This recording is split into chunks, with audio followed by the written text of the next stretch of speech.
Welcome. This is a live broadcast, and if you're watching right this second, then you're probably watching the recording. So check the timestamps to see when I actually begin, because I'm going to let some folks join us live. That sounds about right. Okay, now I'm going to go live on some other platforms.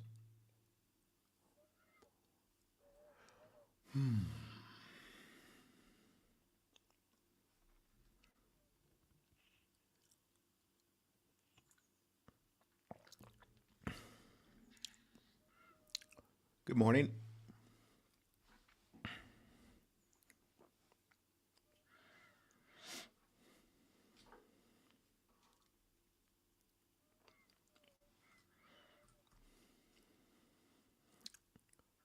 Merry Christmas, if that's what you're doing this year.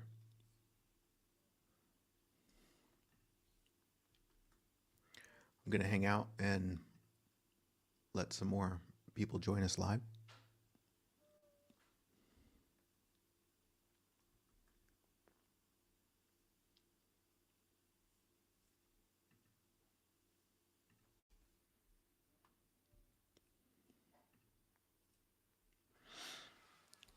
Where are you guys watching from?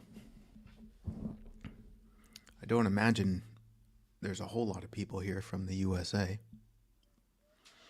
since I'm broadcasting a little bit earlier than normal. Welcome, UK. That makes sense.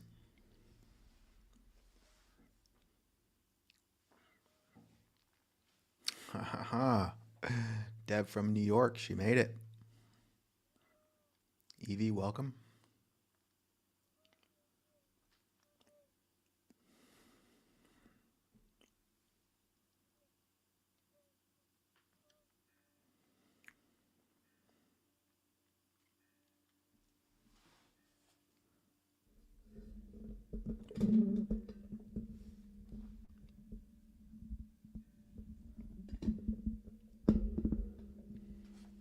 Rise and shine.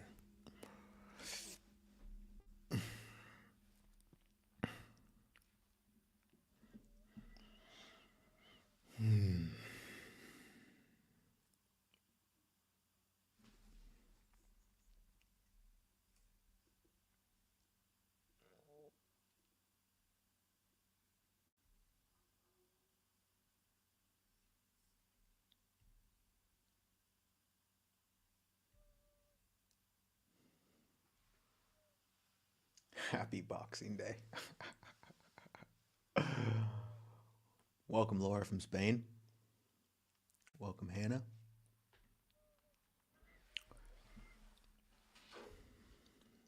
My goodness. My goodness, my goodness. I'm just here to hang out. I don't have much of a plan, but I wanted to just come here and hold space for us to explore whatever arises and find some way back to a beautiful space of sanity that recognizes the inherent wellness of all that is. I am currently on the island of Crete in Greece. Just moved out here a couple months ago. Although I feel like I've been saying a couple months for about a month, so maybe it's 3 months now. Relocated from Portugal, where I had been for a few years. Originally from Portland, Oregon, but I got stuck in Europe.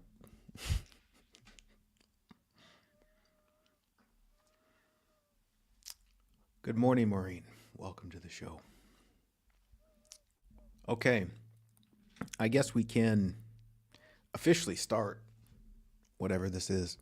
Again, I'm just here to hang out with you guys, hold a sacred space for some self-exploration. And really, I can just hold space for your guys' inquiries or questions that you might have. and we can dive into whatever you'd like to explore. So, in the spirit of that, I'm going to just take a moment to be still and allow myself to just fully be here. And you can do the same with me. And if you do have questions, you can type them in the chat box and then we can explore those.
That's a good idea, Hannah.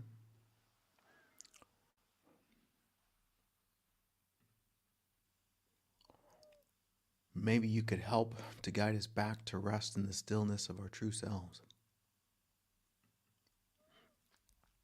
Yeah. Guide us back to rest in the stillness of our true selves.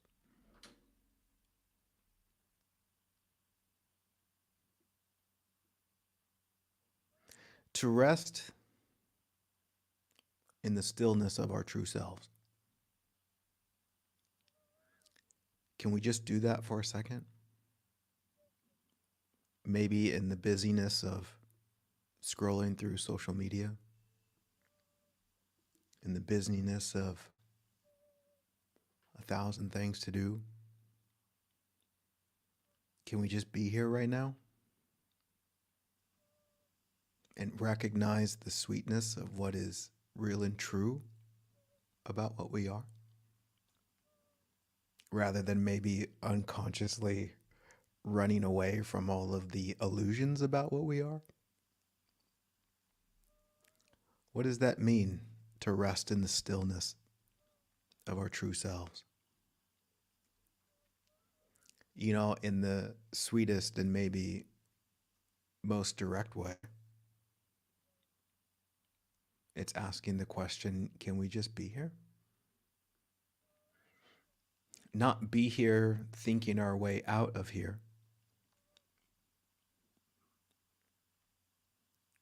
but just be. And the funny thing about our true selves is it's not something that you can think about. In the recognition of that, we can just stop thinking if the intention is to rest in the stillness of our true selves, because the thinking isn't going to find it. So we can just be.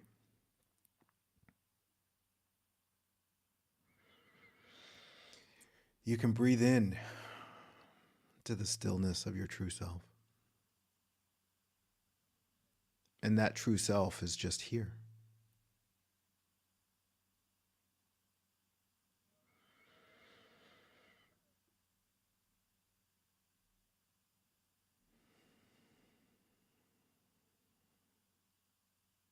It's a very simple meditative invitation to just be.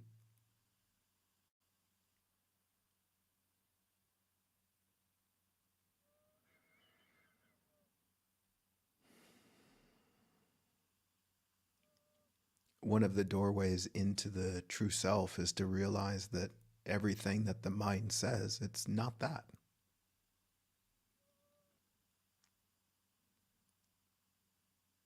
The mind can only see its images, its imagination.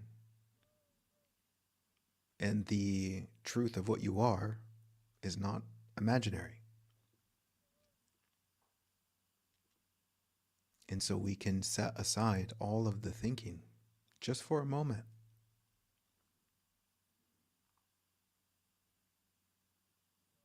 And just be.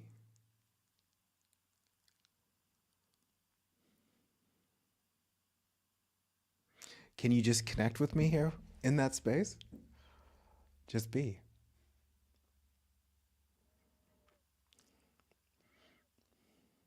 It doesn't have to be awkward if we just sit here and stare at each other. But let's just be.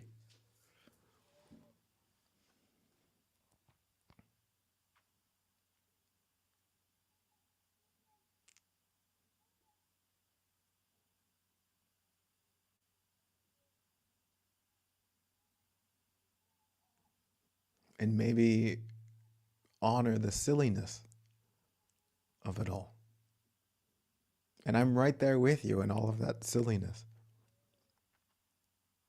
And it's okay that there is that silliness of who we think we are and our 10,000 thoughts racing in all directions. That's fine. But right now, we're just taking a moment to just be. And sense that stillness. And it's the stillness that's always there, even when you're lost thinking. That's what I love about that stillness, is it's just here. Always. And so blessed we are to take a moment and just recognize it.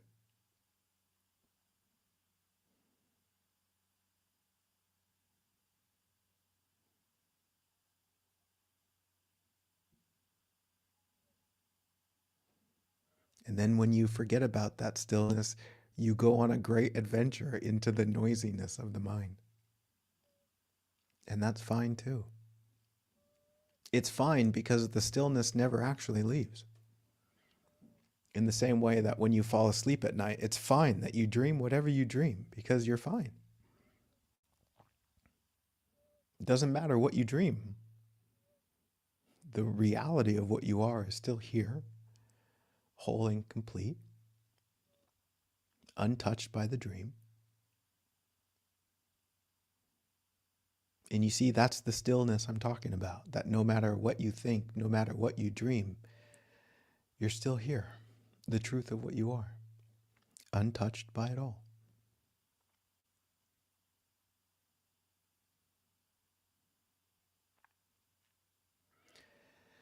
Just breathe.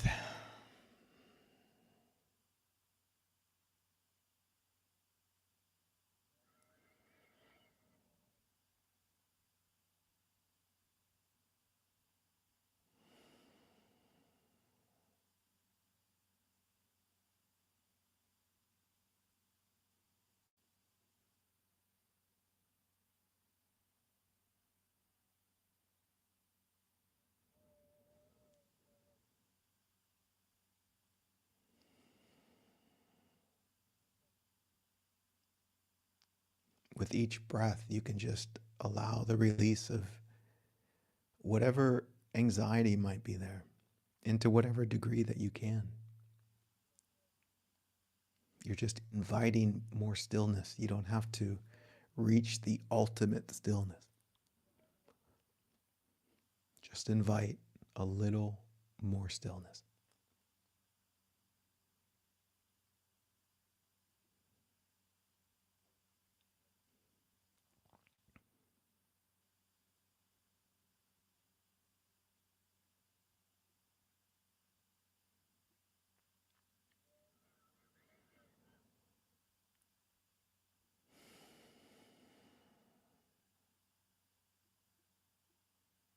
Isn't it amazing how this stillness is just always here?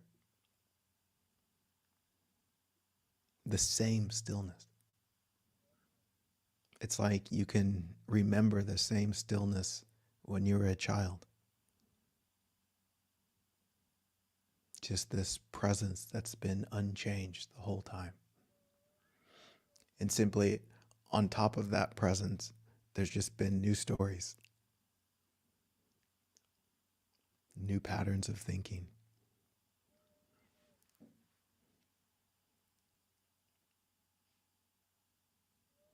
new adventures. And yet the stillness remains.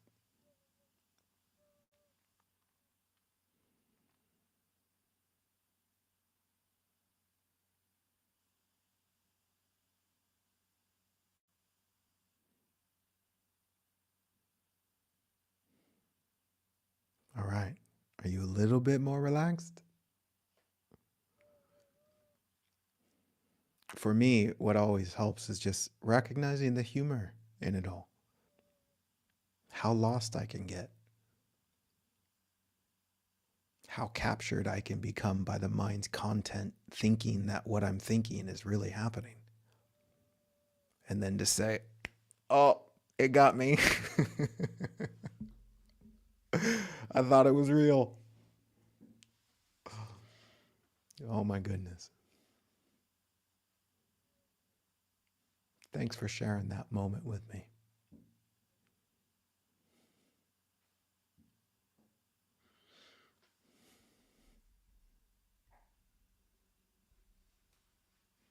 All right. Thanks, Hannah. That was a great idea. Anything else we want to explore? Deb asks, how is it living in Crete? How is it? It's a direct reflection of how I'm doing inside what I am. So when I'm doing well inside of what I am, when I'm not beating myself up, when I'm not criticizing myself, when I'm not exercising some form of self-violence, then living in Crete is wonderful. Just like any other place I've lived. And as of recently, it's been going really well here in Crete. I moved out here with a special someone to explore a dance of relationship, and that is going incredibly well. We spent Christmas together yesterday in a very spontaneous and magical way.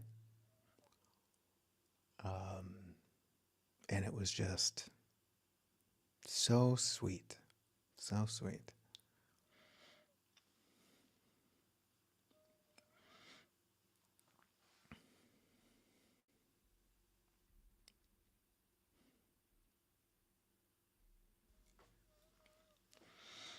Let's see, what do I want to dive into here?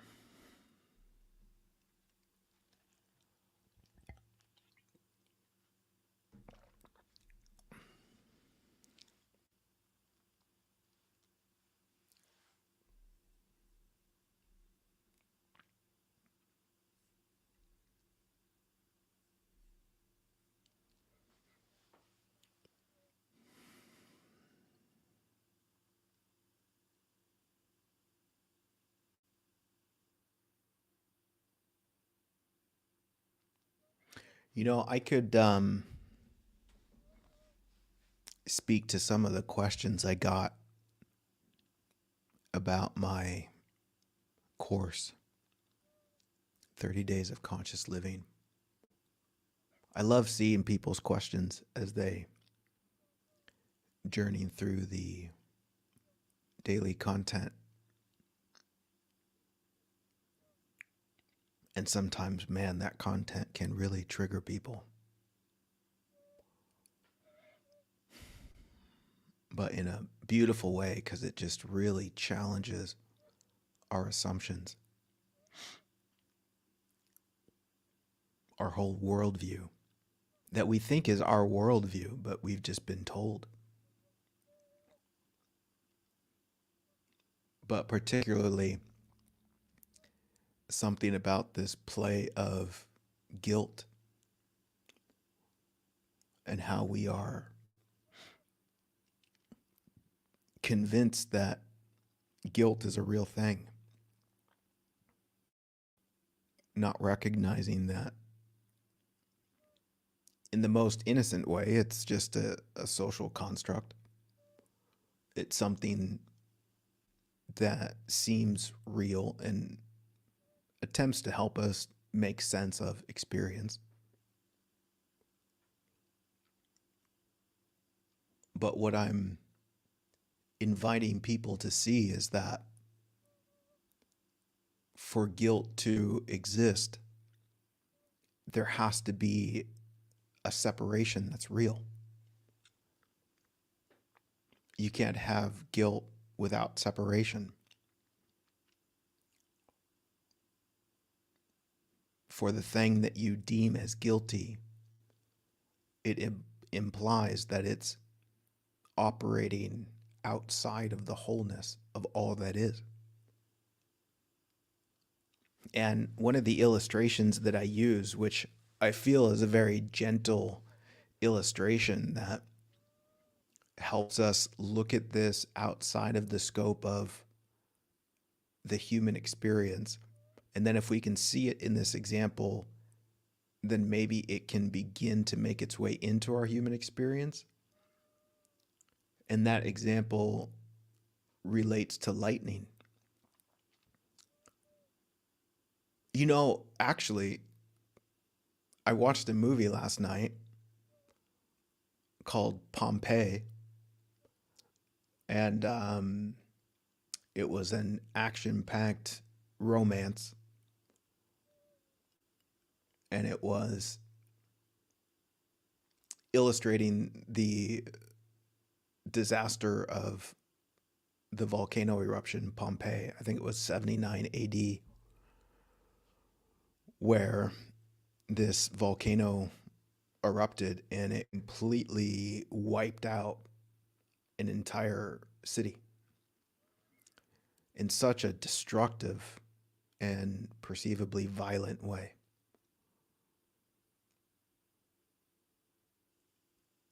And in one regard, you can look at the subsequent disaster, the suffering, and you can say, okay, it's the volcano's fault, right? The volcano is guilty as the source of this suffering. And you see the projection there that says the volcano is doing its own thing, and what it did created suffering. And the assumption, of course, is that the volcano operates on its own, that it's doing its own thing, not realizing that the volcano is deeply intertwined into the wholeness of everything. The volcano doesn't do the volcano. It's the wholeness of life that does the volcano. It's not its own separate thing. It's the whole thing, pretending to be this something called a volcano. And so maybe we don't see it, but to blame the volcano is to blame the wholeness of life. Another way we can say this is to blame the volcano is to blame God. When in a more deeply compassionate way, there's an understanding that in order for life to be life, there has to be this something called a volcano.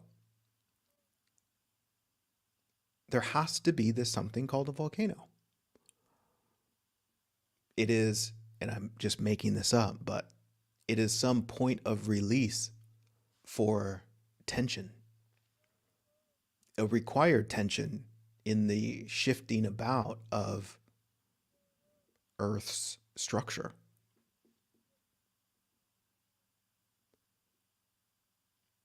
It just has to be that way. Does it mean we have to like it? No.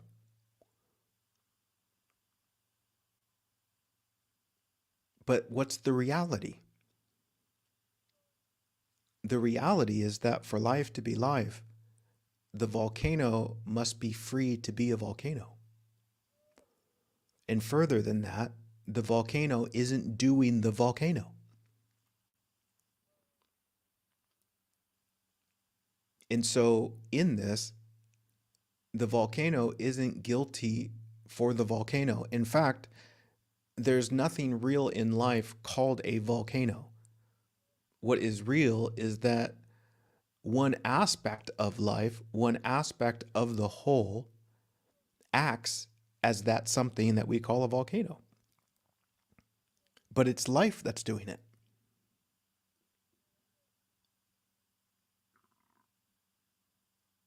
And this does something for me, and I wonder if it does it for you, but it relaxes my judgment toward that separate thing. And if anything, inspires a degree of compassion in such a way that it's like, do what you got to do.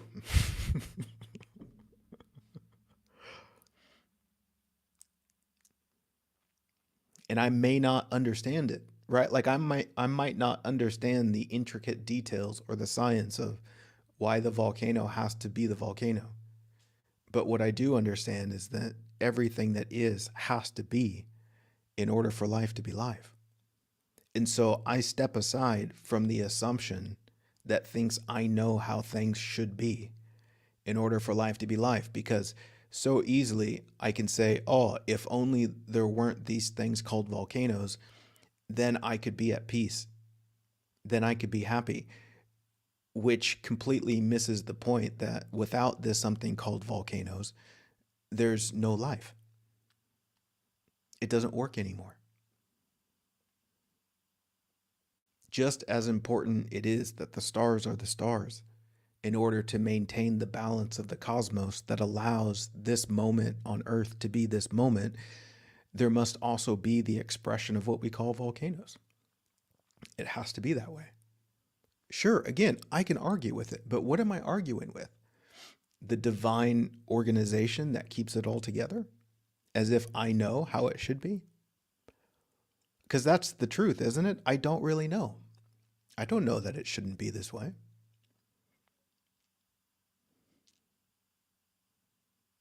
And this is such a giving back life to life.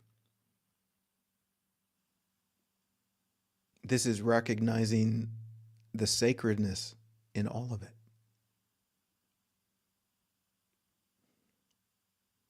And you know, to go further than that, my goodness.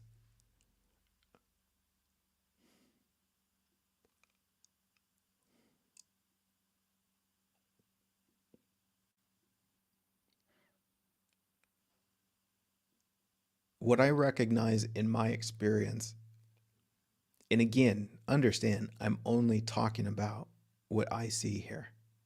This isn't a discourse on what other people should believe or think. I'm just sharing how I see.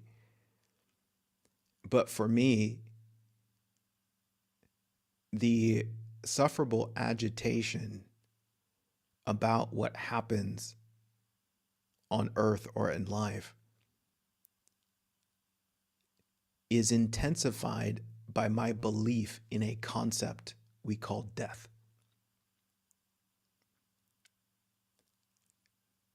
And what's very interesting is that my idea of death is just my idea of death. And so I'm not responding to the reality of death and people dying. I'm responding to my perception of it. I'm responding to what I think it means.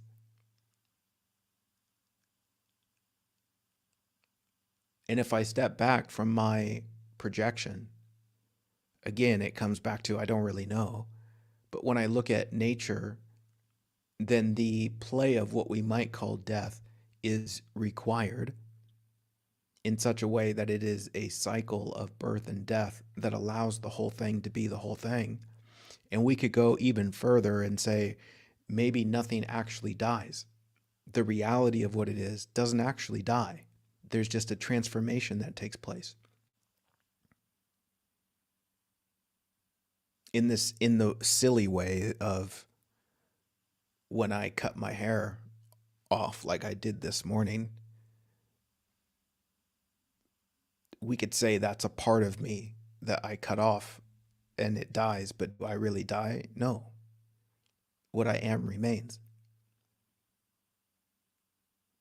And we could draw this with the illustration about the body. And if the body dies, does that mean what I am dies? No.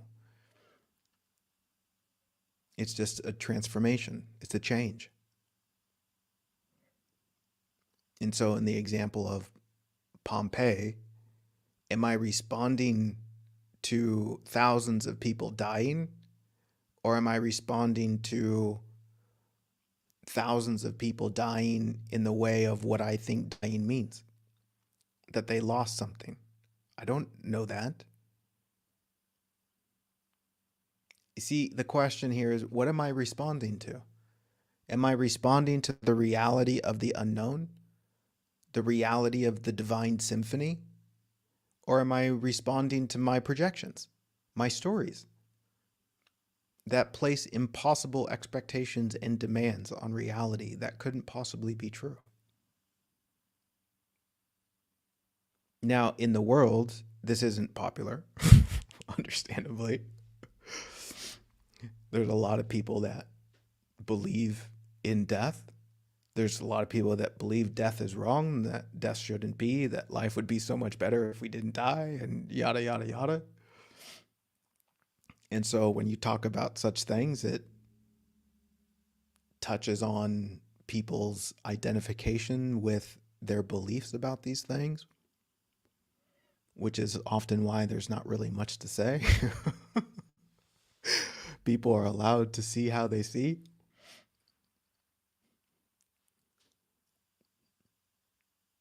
Which is another important aspect of this inquiry. And for the people who are taking that 30 Days of Conscious Living course, one point that I attempt to make over and over again is that, look, this discovery, this journey of seeing things more clearly, this isn't about other people.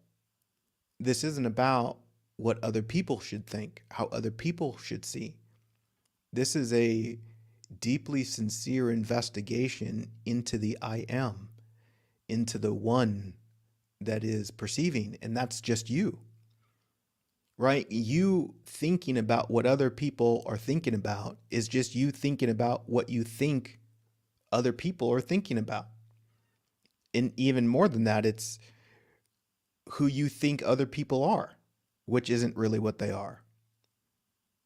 It's interesting to see that even our thinking about other people isn't really thinking about other people. It's thinking about who you think other people are. As you unravel all of these layers, it just all comes back to you and what you think is happening. And for me, that allows for such a reduction in thinking. It allows for a more focused thinking, a more true form of thinking, rather than being lost in the nonsense of thinking.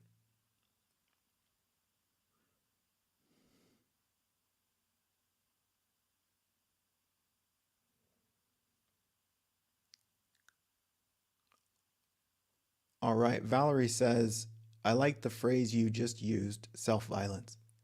Starting to dig deep into my pain stemming from false beliefs about myself and its possible reasons. My self-violence has reached a new level. Can you speak more about this war against ourselves so many of us are engaged in, sometimes without even realizing it? And what practices you have found helpful? Yes, Valerie, I will speak on that. Thank you.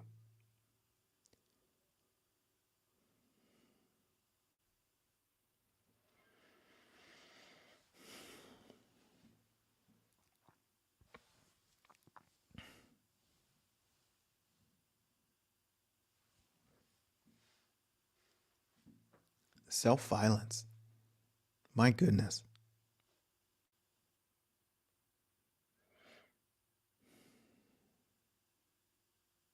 Well, if we're going to explore self-violence, can we just look at the nature of violence? And my goodness, just as I prepare to say some words about this, we could be here for hours.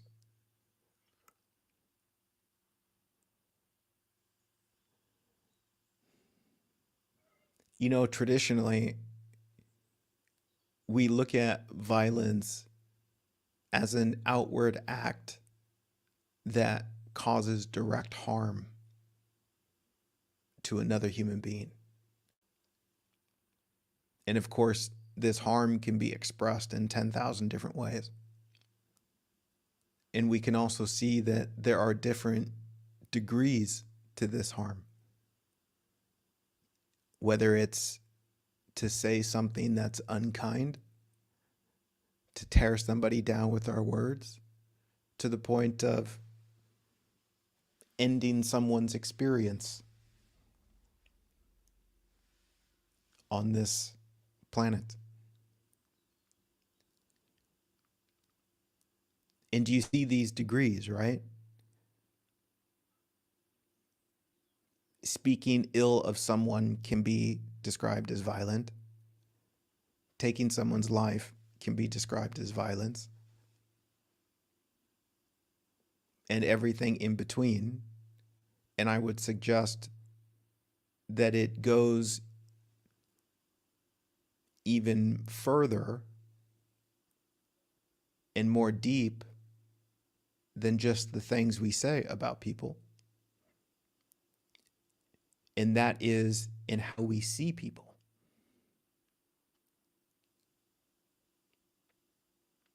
Do you see that you can see somebody in a violent way, where you're essentially projecting, let's call it unkindness, or you're projecting violence? And for me, it's important to recognize and honor that in a simple way, violence is violence. Like, I can compare my violence to somebody else's violence and then feel good about my violence because it's not as bad as somebody else's. But that just helps me escape the reality of the violence that's within me, which is why we so often compare ourselves to help us avoid taking accountability for what's going on inside of us.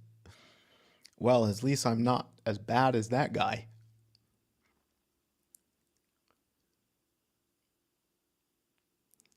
But it's important to be aware that all violence begins in how you see. You can't act out violently without first seeing with violent eyes.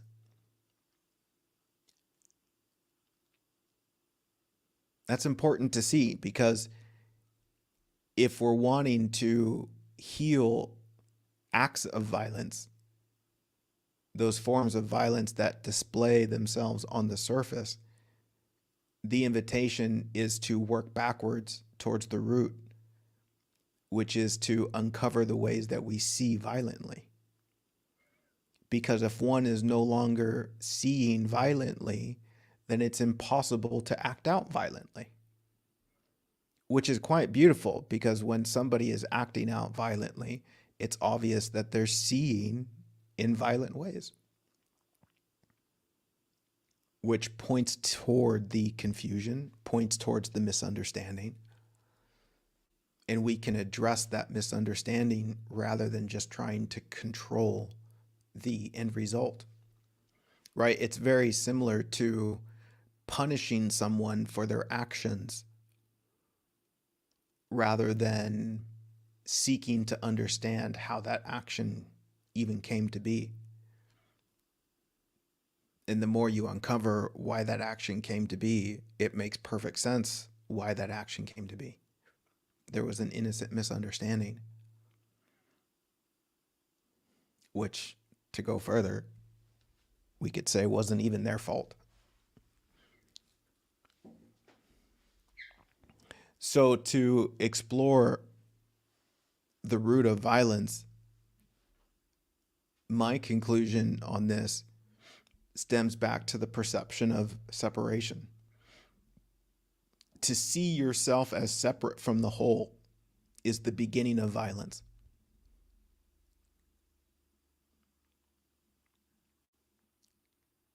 To see yourself as separate from life is the beginning of violence.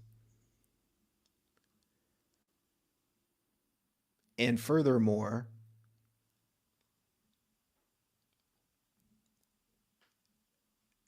the expressions of outward violence towards others is only possible for the one who is first violent to themselves.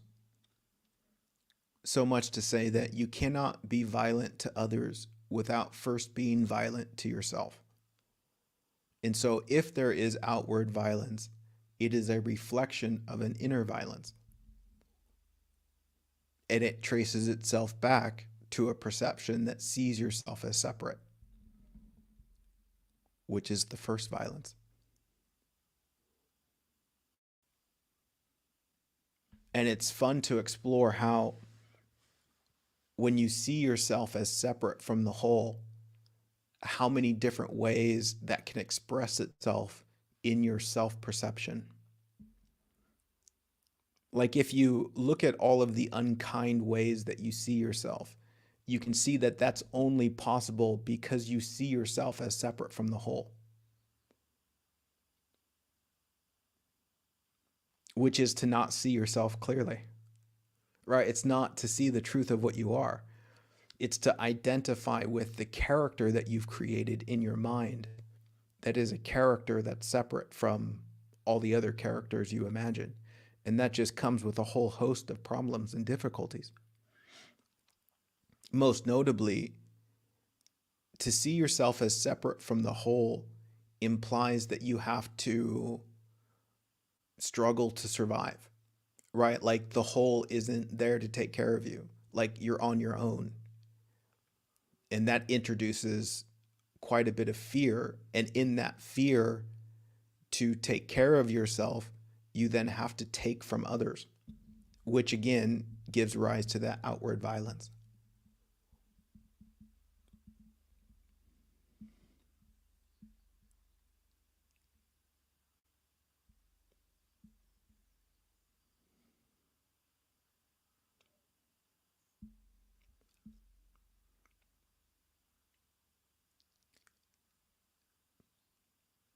This makes it possible for us to act out in such violent ways towards ourselves and for others. And again, what makes it possible is the misunderstanding of what you are. And each person listening has a wealth of data in their own experience that will confirm this, that you have never been unkind or violent to another without first being unkind and violent to yourself. So naturally, if you want to heal that unkindness and violence towards others, you have to heal the unkindness and violence towards yourself, which is also an invitation to see yourself more clearly. which is, of course, the invitation of spirituality.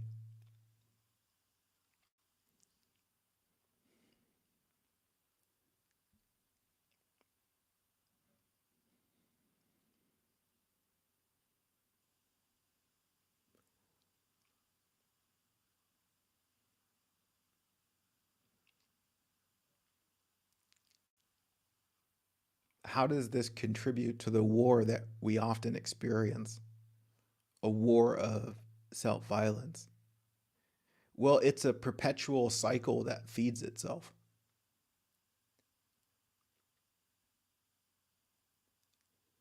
Maybe to express it in a way that says you're trying to fix self violence with more self violence. And I actually recently wrote about this, but a great illustration is like in our effort to change or become better, or even sometimes to improve, we are essentially looking at ourselves as we are now, and we're saying that you're not enough, that I don't love you, and if only you were different, then I would love you.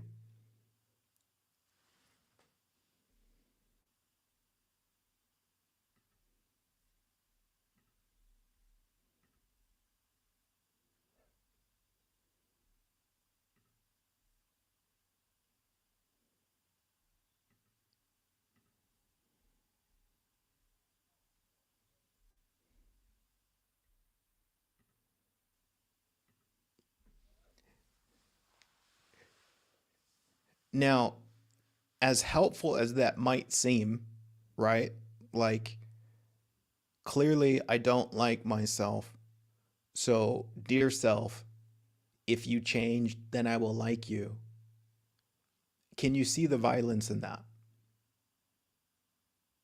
It's looking at yourself with violence and then holding a future version of yourself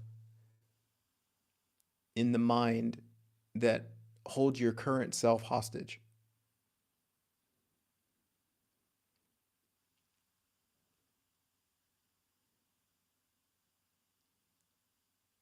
And how's that going?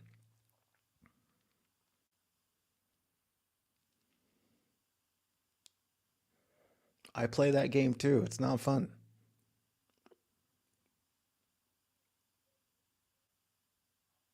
And this sets somewhat of a war against ourselves that says, when you change, when you become different, when you look like this, when you can do that, then I'll love you. You see, it also speaks to the battle taking place with the ego. The ego, which is your perceived separate self, is trying to be whole and complete. But it's trying to be whole and complete independent of the wholeness of life. This is to say, in some way, using silly words, that the ego is trying to be God rather than letting God be God. And so it's trying to complete its image of itself in the world by having this, that, and the other. And it says, once you get there, then I'll love you. However, what you find out is there is no there. Because once you seemingly get there, you find that there's more. It's like you say, okay, when you can do this, I'll love you. And then you're able to do that. And you say, never mind, I mean this. I thought it was that, but it's not that. And so we got to go chase something else now. You see, the ego has its fixation where it thinks, oh, if only I look like this and not that, if only I had this much money, if only my parents approved of me, if only someone loved me, if only XYZ, then I could be whole and complete. But what the ego doesn't realize is that that's just all imagination. There's no reality to that. It's just story after story, which is kind of funny because the ego is looking to be real, but it's looking in the imagination. It's not even looking in what's real. The ego doesn't want to look at what's real because then the ego will see that it's not real. And the ego will be invited / gently forced to give up its own illusionary self-importance.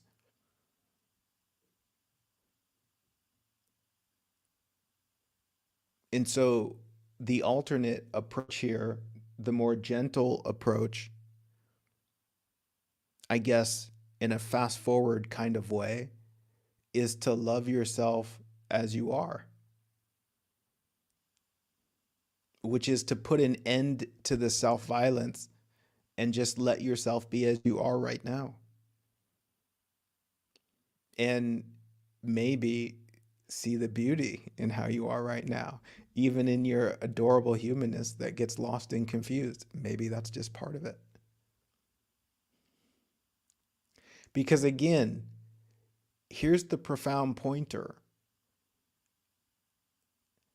The things that you might not like about yourself that we might call violent and unkind are only there because you're violent and unkind to yourself. And so what good is it going to do to add more violence in the hopes of getting rid of your violence? Do you see the invitation to just surrender it all? Right? To just take a breath. Like, whoa, this is getting out of control. Maybe I'm just a mess, and maybe that's okay.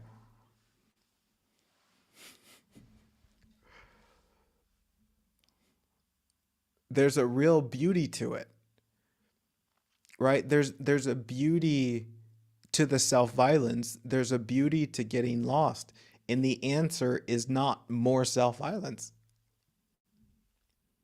You know what this reminds me of? It reminds me of that classic Jesus quote that in some effect says, if you do not let out what is within you, then what is within you will destroy you.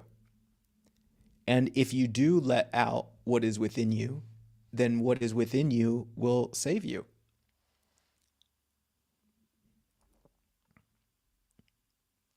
And what this is speaking to, from my perspective, is that the more you just allow yourself to be, which is only possible with honoring and loving yourself, then the less harm that will cause, which results maybe in what we can say a better life. And if you don't let out what is within you, then it builds up and it builds up and it explodes out of you. It's like it's coming out sooner or later, which is to really embrace the human experience and everything that comes with it.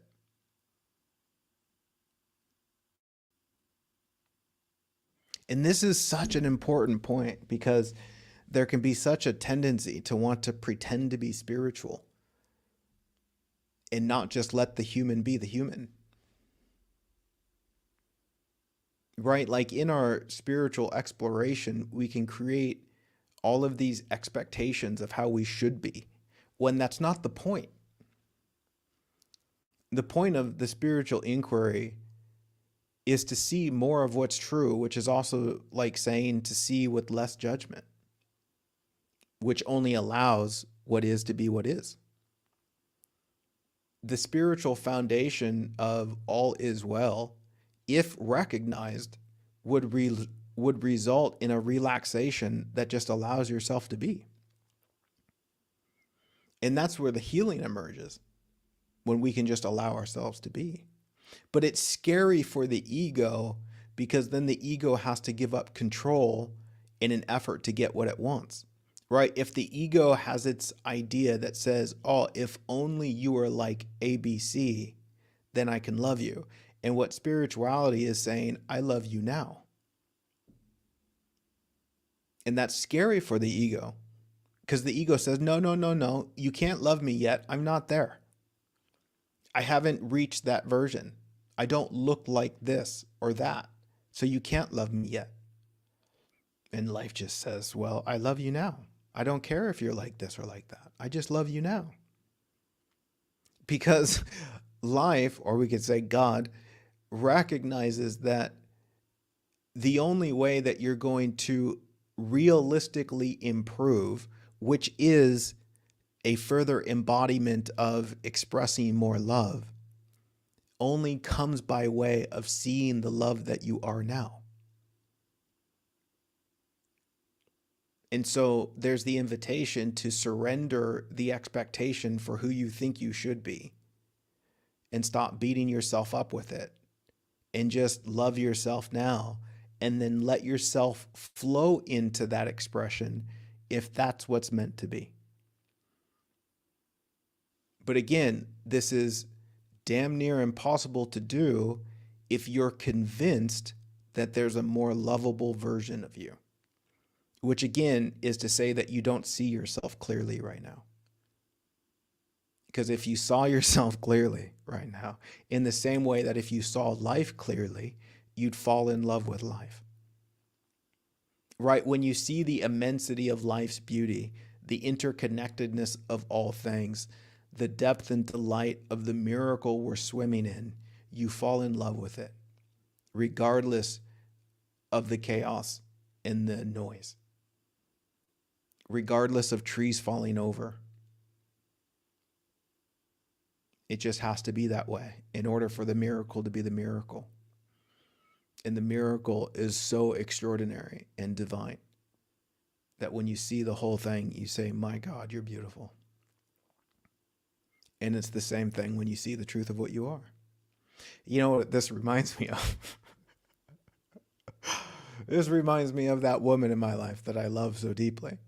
It's like in all of her silliness and all of her beautiful raw humanness that she might be embarrassed about or she might be insecure about, to me, it's just the most adorable thing.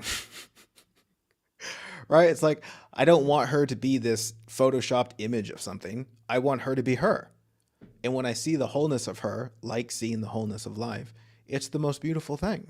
And so you fall in love with it as it is, not as I want it to be to satisfy some egoic desire that I have. No, because to see the wholeness of what it is, you can't help but say, my God, you're beautiful. And it's the same thing with the relationship with ourselves. We're on a journey of seeing ourselves more clearly, which is also a journey of putting a gentle end to the self-violence.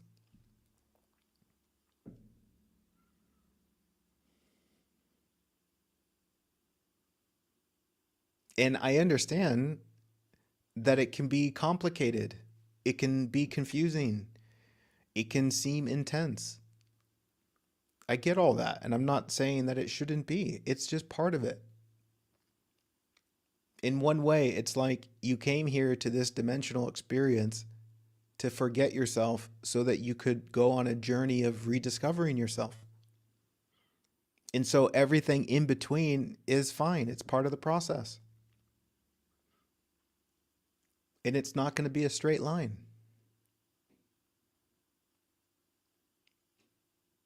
It's going to be a wild ride.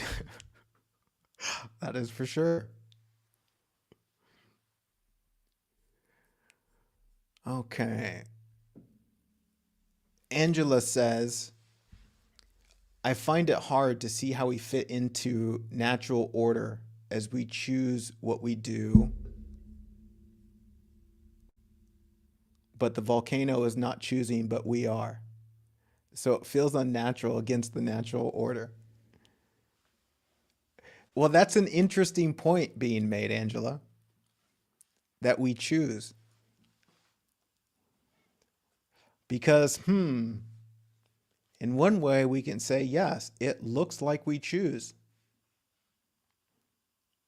But here's what I invite you to explore.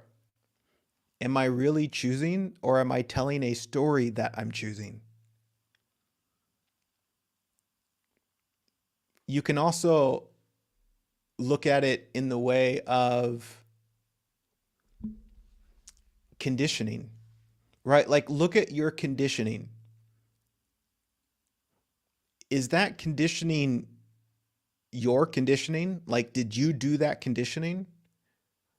Or was it made up by the environment, which is also to say made up by the whole, right? Like, if your choices are a product of your conditioning, and your conditioning was conditioned by the whole of life, then it makes sense that your choices are the choices of life, not you as a separate something.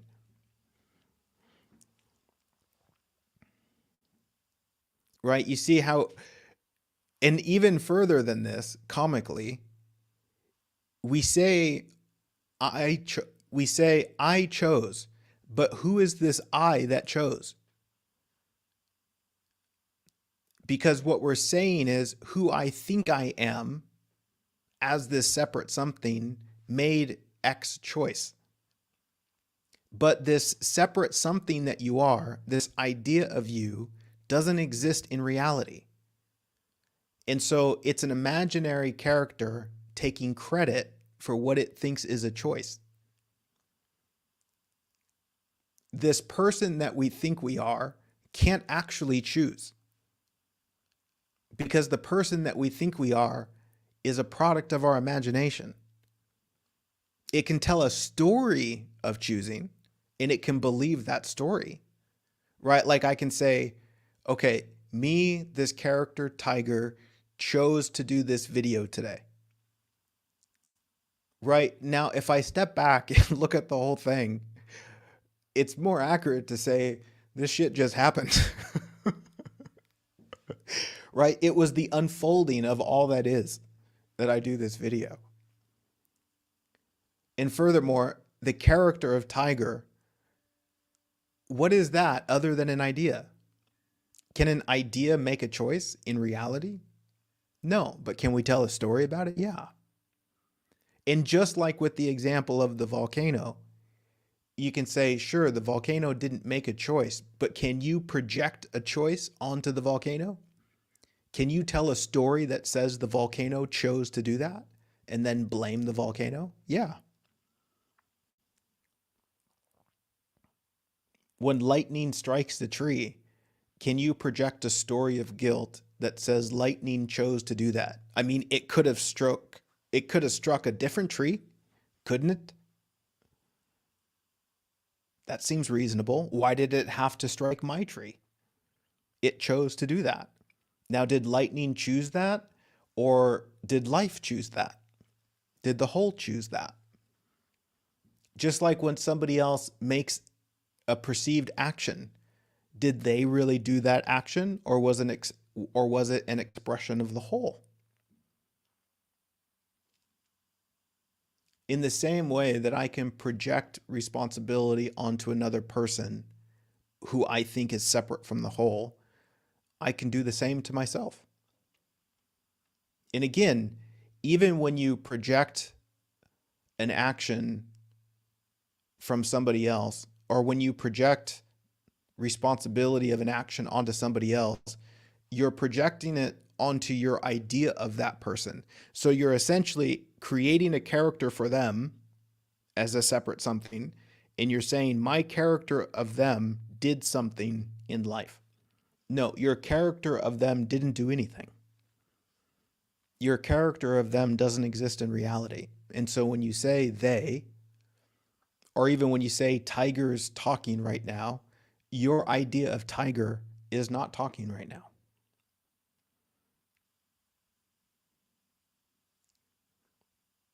And so it speaks to how much noise there is in the mind that's telling infinite stories about what it thinks is happening. But yet, to examine those stories, what you'll find out is everything that you think is happening isn't happening. Again, it's fine. It's part of the experience, and it helps us communicate with each other, right? It helps us play together. But there's a deeper happening that is the happening of the whole thing, right? Like in my experience, the invitation is for me to get out of the way and let life do life. Because that which creates an agitation in my experience and makes the human thing difficult is the assumption that I'm doing it, right? This character of me is doing it. But when I get out of the way and I see that this is all just happening, then there's less resistance and there's more flow. Very similar when I do these videos or when I do my work or when I write, it's so obvious that it's not me that's doing it, right? There's something moving through me, and it's certainly not the character of Tiger doing it. Now, the more I think it's me, this character, then the more I get in the way and the more difficult it is. There's just a whole host of issues that arise. Everything from wanting to take credit for it, from being concerned about what people think, all of these things are just in the way. But when I get out of the way, it just flows. And my whole business / spiritual practice of my work is a lesson in getting out of the way. And so the way that I show up in service doing my work teaches me how to just live in life, which is show up and get out of the way. Let it flow. But again, when the ego gets involved, it creates this filter that only results in an agitation that doesn't want it to flow. It's like it's trying to constantly direct traffic. That would be like me sitting here wondering what the hundreds of people are thinking about what I'm saying. Do they like me? Do they understand me? Yada, yada, yada. Right? You see how that just creates an agitation that doesn't just allow for things to flow. And I see that I'm not necessarily choosing the words. I can see that there's a play of choosing the words where it looks like I'm choosing the words, where it looks like I'm thinking about what to say. But that's just the play of it. It's like the more serious I take that, the more I believe in it, the more agitated it becomes. But really, beyond all of that noise, it's just this divine play of it all just happening.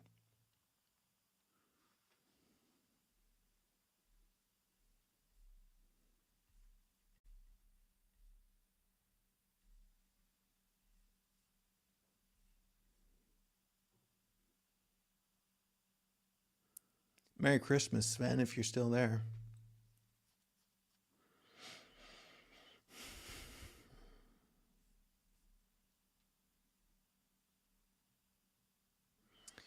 V asks, how does seeing only the beauty reconcile with all the ugliness of war, hate, and violence going on? I find it hard to focus only on the beauty with all of that going on because it is part of us. We're all connected to all that is. That's great, V. Thank you. Oh my goodness.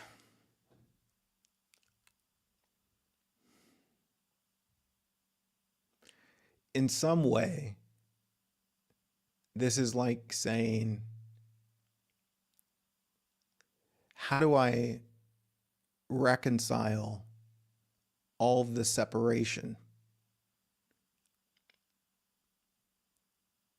that I see? Like, how can I just focus on the wholeness when there's so much separation? How can I focus on the beauty when there's so much ugliness?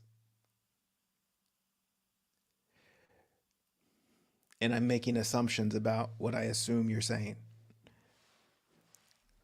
Let me just ramble a little bit about this from my experience.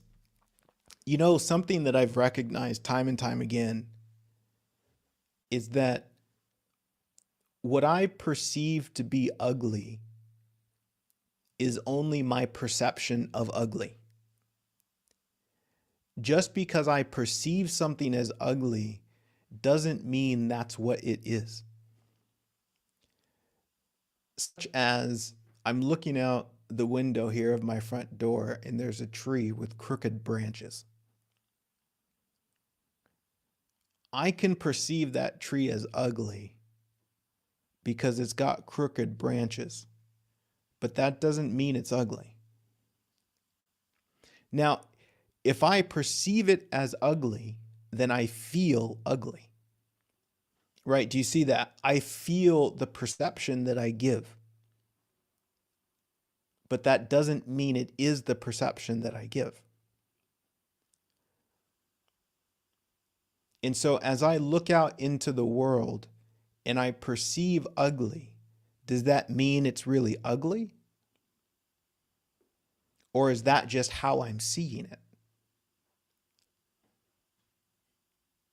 And there's an interesting thing that happens when you can perceive without the projection of ugly or beautiful, right? If you can perceive without turning it into something. Oh my goodness, this actually goes so deep.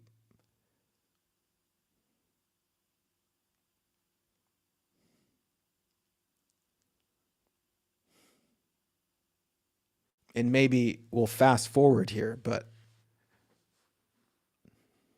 look at it this way. When you look at another human being without telling a story,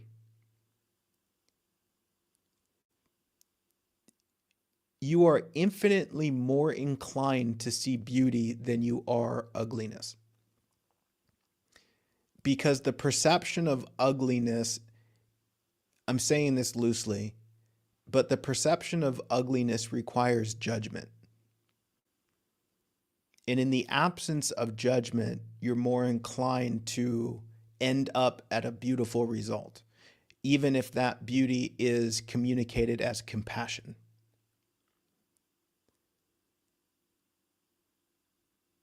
And this is why the whole world becomes beautiful to me when I see it with no judgment.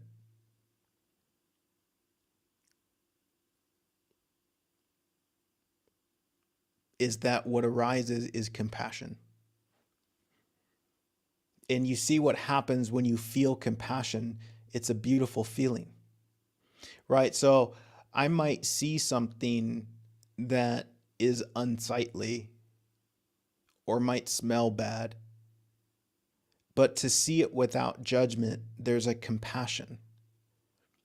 And that compassion feels infinitely more beautiful than does the ugliness that comes with judgment.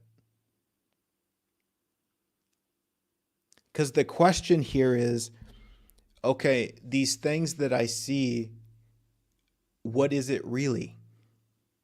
Right? Because as I'm observing life and circumstance, I'm seeing how I see it, right? I'm seeing what I turn it into.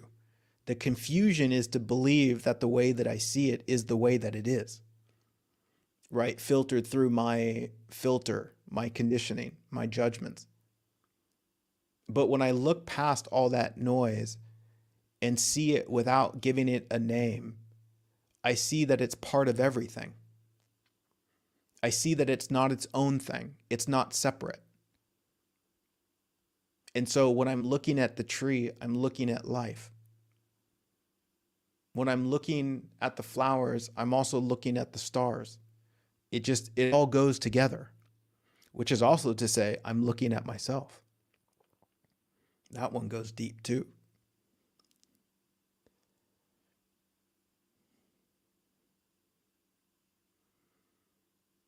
And so this, again, and I have to repeat myself here,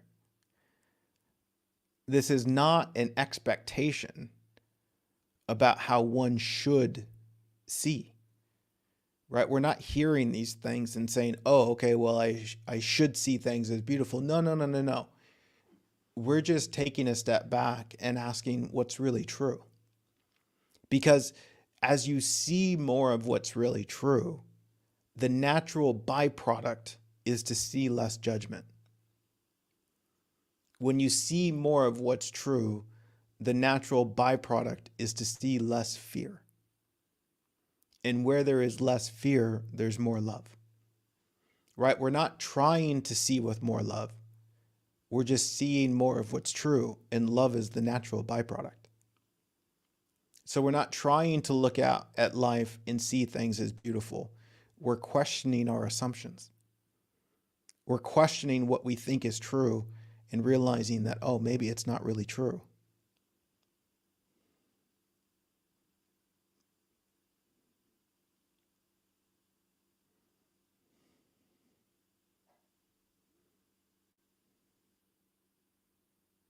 And in your example, V, of war, hate, and violence, do you see how, in a way, it's like, what about the 10,000 things? And those 10,000 things are unending. It's like you're not going to be able to go through all those 10,000 things and find the beauty in them all, right? The invitation is to step back and see the whole thing, because those 10,000 things aren't really 10,000 things. So it's a bit of a trap to think that we have to work out each of these 10,000 ugly things, where we are essentially saying, okay, but what about this, and what about this, and what about this, and what about this? There's 10,000 of those, but what abouts? And we can investigate some of those, like we did with violence, and see how that applies to everything. And you simply see it. You simply see it where you can see it. And not everyone is able to see it right now to the degree that other people are able to see it. You see it where you can see it. It's kind of like you trust the process.